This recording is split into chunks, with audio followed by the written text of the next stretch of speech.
address you. You must go. Ruto must go. Tuko hapa na hatuendi. Tuko hapa tunalala huku na hatuendi. We don't fear you guys. You hypocrites. We don't fear you. Mr. Speaker, we don't fear you. This is Ezekiel Chama. I was a comrade studying in School of Business, Economics and Tourism. But since then, it's been 21 months. So I've deferred many semesters, almost 2, for my safety reasons.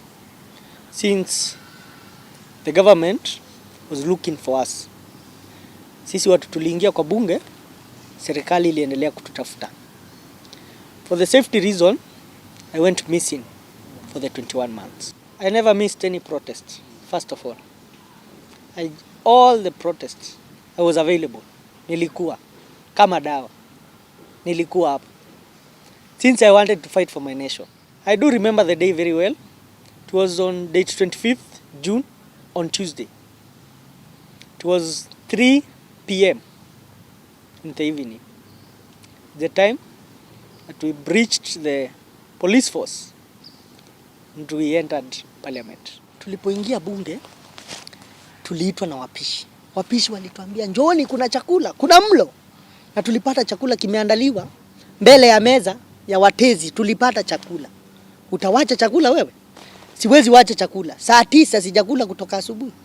Kitu cha kwanza nilichukua, nilikula, nilishiba. Shibe ilikuwa pale. Lakini kitu ambacho hakikuwa pale ni chumvi. Tukichagua viongozi ambao wako na namna wanaweza ongoza, hata chumvi itakuwa. Tukienda huko tutakula na chumvi. Ukweli uongo? Tutakula vitu ambavyo viko na chumvi. Sisi si wagonjwa.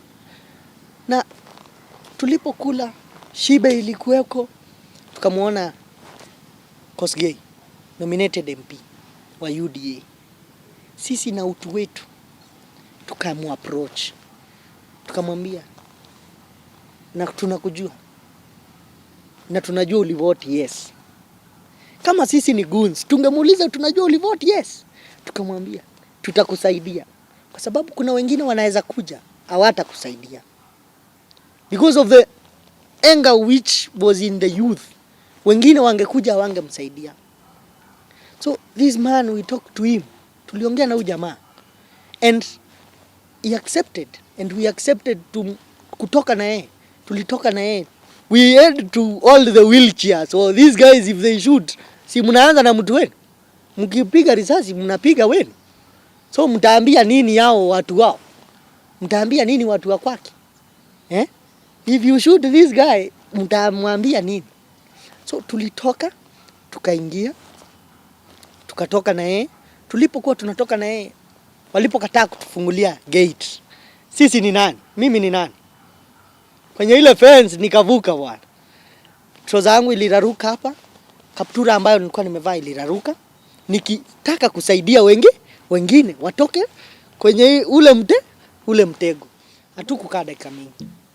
Sababu risasi zilikuweko. Risasi zilikuwa zinalia. Milio ya marisasi ilikuwa. Hatungekaa kwa muda mwingi. Tuliingia tukaongea pale dakika kidogo, alafu tukachomoka. Place ilikuwa inachemka. That was a volcano of that day. Nilikuwa na marafiki. One of my friends is Eric Shieni. Eric Shieni was shot dead. Evans Motisia was shot dead by the same police. The government said that should be protecting us shot those people. Tukiingia bunge, tulienda bunge kwa sababu that's a public. Ni tax yangu ya babu yangu ndo imejenga ile bunge. Juu mimi niliipata. Sitasema tax yangu. Lakini ya babu yangu ilijenga ile bunge. So nilikuwa naenda nitazame mali nilipeleka MP wangu ni wapi. Anakuanga ama akuangi. Kuna hili jengo ama aliko. Si ni kweli? So nilikuwa nimeenda kutazama. Na babu alitukaribisha na tukaitikia wito. Ukweli uongo? So sisi tulikuwa tunaenda kufaitia ile tunaona this is democracy, this is right. And the parliament is a public institution that every Kenyan should visit. And if there is a bill to be passed, it should be passed because we want to be visiting that place regularly. Mkae mnajua hivyo. Tunataka tukue tuna visit huko. Si ni kweli? Ile place ni yetu, imejengwa na tax yetu, wanakula chakula tumelipa na tax yetu. Ukweli uongo? So that place was very hot. I remember my friends. And also in that scenario of sisi ni wabaya, sisi tunaitwa criminals. You saw the magazine when the next day it was coming. What was the headline? The goons, terrorists who entered parliament. Mbona uite mtoto wa mtu terrorist? Kwa nini? Kama tungekuwa terrorist. The guy Kosgei was in the parliament. The selfishness of the MPs left, walimwacha Kosgei pale ndani. Jameni, hiyo ni sawa kweli? Hiyo si sawa. So we are ready. If you need us, we will be there. Mkitutaka tutakuja. We are very ready. Sitasema na waogopa. Sababu the constitution of this country it has the rights of every Kenyan. Every Kenyan has a right of freedom of speech, freedom of expression, and freedom of movement everywhere. It is in the constitution. So if you have not sat down and read the constitution, because we know very well that you guys have not read that thing very well, you should read that thing and understand what it contains the inside.